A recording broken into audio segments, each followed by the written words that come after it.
The election results from last week's Sullivan's Island mayoral election have been certified, and officially, Patrick O'Neill has been re-elected as mayor. I talked one-on-one with the mayor for this edition of Quintin's Close-Ups, and if you haven't already, subscribe to my YouTube channel and like Quintin's Close-Ups on Facebook. Mayor Patrick O'Neill, welcome back to Quintin's Close-Ups. Thank you. It's good to be back. Congratulations on your re-election win. Thank you also for that. That feels mighty good. Where else are you emotionally with that? Because obviously when we talked over the past couple of weeks, you said this is probably one of the most contested elections you've ever dealt with. Right. Well, I mean, I feel a great sense of relief that it's over. At the same time, I'm particularly pleased that not only that I was victorious, as were the other candidates who were aligned with me, but that we had a very, very handsome margin of victory as well. So I don't think there's any doubt what the majority of people on Sullivan's Island wanted as expressed in this election. And I'm gonna get to that in just a second. But obviously, I don't think your honeymoon's over. It is over with, I believe, in some people's minds, because this is a developing news right now, and you probably have heard about this. But some people on social media are saying, "Hey, on Sullivan's Island today, there are orange barrels all up and down Atlantic Avenue, blocking a lot of public parking spaces, spots with no construction in sight." Please, yeah, I had that call this morning from a reporter. Here's the deal. Okay. The Department of Transportation, which owns the roads and the shoulders, is finally getting around to doing some repair work on those shoulders. Right. We're going to bring in some basically gravel-type substance. Right. And so in advance of that, they've got to block those shoulders off to parking, so that when the trucks come with all that material, they don't have to worry about working around some car that's on the shoulder that they want to improve. So actually the purpose of all those orange barrels is to improve the parking situation. And has that job been completed since that time? Well, I just heard about the rumors this morning that it was to keep people away from the island somehow. To my knowledge, DOT has not been back yet to dump the material on those shoulders and spread it out. Okay. But they need to have it prepared for that. Okay. And are there any no parking while construction's going on signs in that particular area? Not sure what you want. I mean, the barrels are to indicate no parking. Right. Yeah. Okay. Just wanted to clarify that. Sorry for that. Probably a silly question. We've still got plenty of parking available for everybody. Oh, that is great to hear. Yeah, well, lots of spaces. So and these will be better once DOT finishes the work. Okay.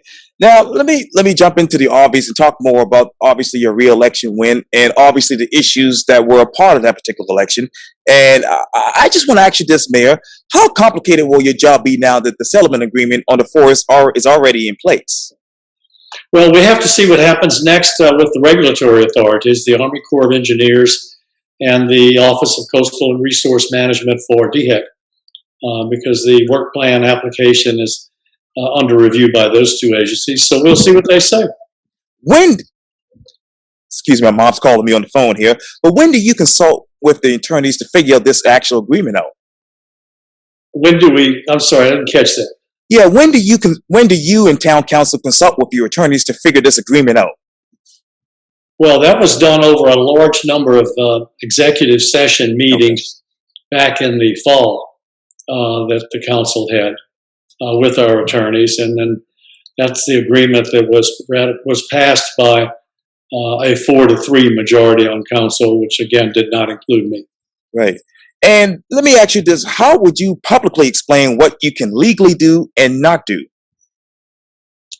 I think the simplest thing is to say that according to the agreement, we on council and with the town, as is the case for the other side as well. Not that they would do it, but we're not allowed to work against the permitting process for this work. And how can you actually formulate, Mayor, a new but less destructive plan to cut in the forest? Well, we need to see what the regulatory agencies get back to us, Quintin. That's going to be the first step, and it really is in their hands right now. And So would you? if they have things that they don't like about what was submitted, um, then it will come back to the town, and that'll be addressed in all likelihood by our new council um, that we have once the new members take office in June next month. Yes, sir. And this might be a silly question, but what exactly was actually submitted to them? The specifics about what types of trees of which size would be cut in which areas and by which means. Okay. And let me ask you this: would the permitting process, that is, might provide a window for further amendment? It will depend on what the agencies want. Okay. But Now, certainly, if there are some things that they don't like about it, then it'll come back to council and we'll take it from there. what leverage do the town and the pro forest voices still have as State Department of Health and Environmental Control and the Army Corps of Engineers consider permits for any cutting plan? Well, again, I have nothing to do with what the public does through that process, but they certainly should have an opportunity to provide input to both of those agencies in one way or another. Now, does the language of the settlement, which appears to bind future town councils forever, violate state law or the Constitution? That's a question for an attorney. Okay. I'm not able to answer that. I've heard the question presented, Okay. obviously.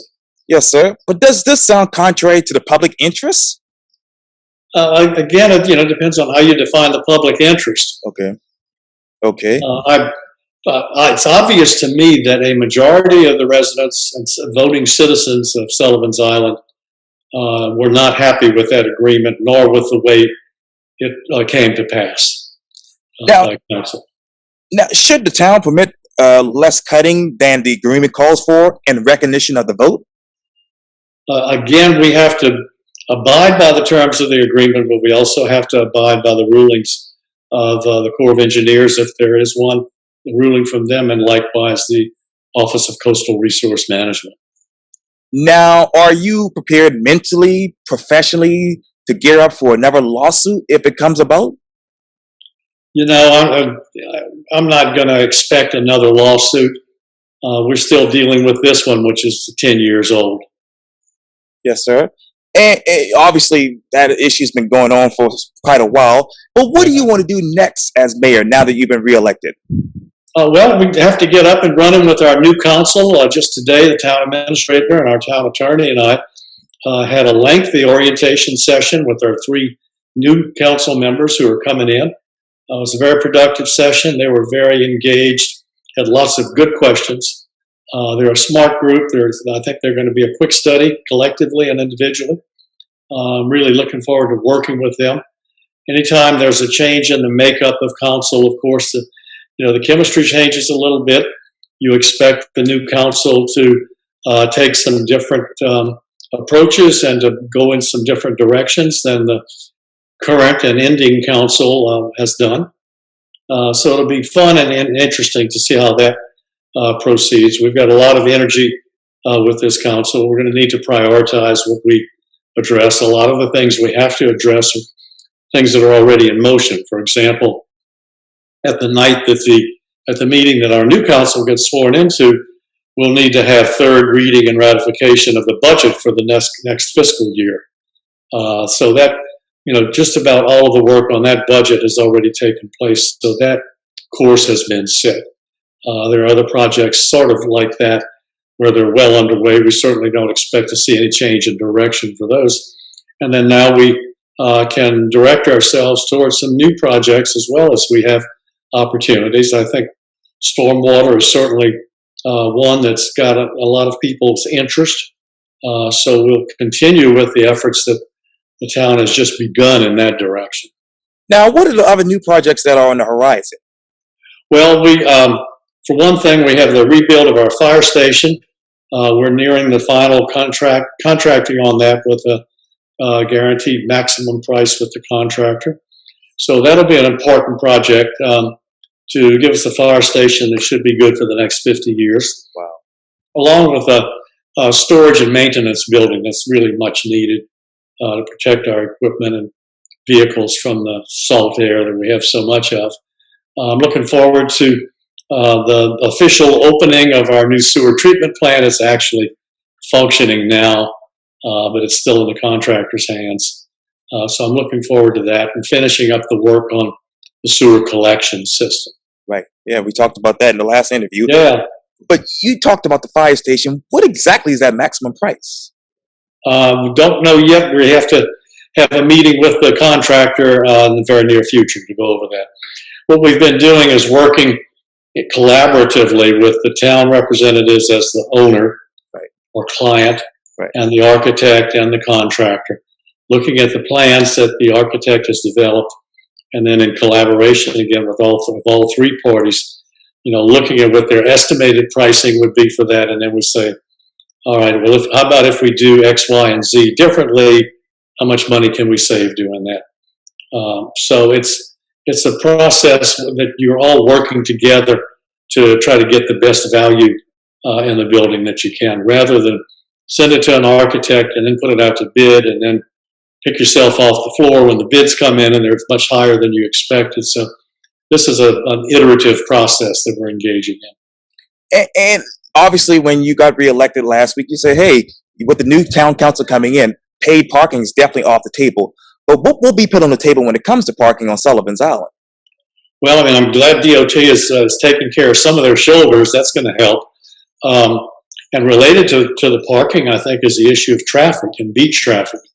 And we're continuing to work with the other municipalities and agencies, the Sheriff's Department, the Council of Governments, and the State Department of Transportation to come up with a coordinated plan to try to help everybody manage beach traffic surges better than we have been. We had that initial meeting with all the parties, and then, in fact, just this afternoon, I had an email follow-up from the Council of Governments because we'll be appointing a smaller work group of staff from the different entities to work together and trying to come up with some more specific plans for that. And what were those surges when you talk about, obviously, beach management, traffic management, that is? Well, we had a lovely beach weekend this weekend. Yes. Saturday, we had a lot of traffic backing up because it was difficult for them to get anywhere. Once we were getting them off the island as fast as we could get them, but there was a hang up on the Mount Pleasant side of things. So that's why it really does take a coordinated approach. Yes, sir. We had a sheriff's deputy working hard to direct the traffic off the island, but they could only go so quickly because they were stymied at the other end. So not to blame Mount Pleasant. There's always a choke point somewhere. Sure. And what are those other strategic plans that you have in place for this? I'm sorry, what are the strategic plans you have in place for this traffic beach management? That's what that working group is supposed to come up with. Okay. That's what their task is. Okay. Well, Mayor Patrick O'Neill, thank you so much for your time. And again, welcome back to Quintin's Close-Ups. Thank you so much, Quintin. Good being with you again. You too, and I'll see you on the island soon. Okay.